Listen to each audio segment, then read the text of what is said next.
আজ করব কাঁচা আম দিয়ে ডিমের অমলেট। আধখানা আম কুড়িয়ে নিয়েছি, আধখানা গাজর কুড়িয়ে নিয়েছি, দুটো কাঁচা লঙ্কা দিয়েছি, একটু আদা দিয়েছি, একটু রসুন দিয়েছি, একটা ধনেপাতা নিয়েছি, আর নিয়েছি পরিমাণ মতো নুন। একটা বড় পেঁয়াজ নিয়েছি, আর নিয়েছি দুটো ডিম। এই পেঁয়াজে আমি সমস্ত উপকরণ দিয়ে দেবো, দিয়ে হাতে করে ভালোভাবে মাখিয়ে নেব। ভালোভাবে মাখিয়ে নিয়েছি। এবার ডিমটাকে আমি ভালোভাবে ফেটিয়ে নেব। খুব ভালোভাবে আমি 2 মিনিট ফেটিয়ে নিয়েছি। ফ্রাই প্যানে সর্ষের তেল দিয়েছি, ফ্রাই প্যানটাকে আমি গরম করবো আগে। ফ্রাই প্যান গরম হয়ে গেছে, এবার ডিমটাকে আমি ঢেলে দেবো।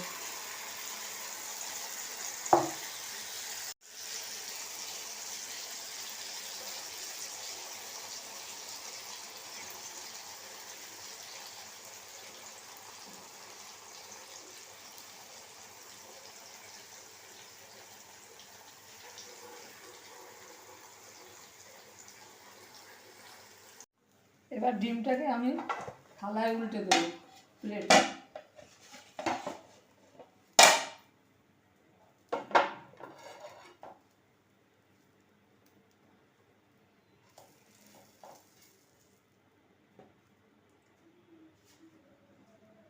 একটা পিঠ ভাজা হয়ে গেছে, উল্টে দিয়ে আমি আর একটা পিঠ ভেজে নিচ্ছি ভালো করে। ডিমের অমলেটটা ভাজা হয়ে গেছে।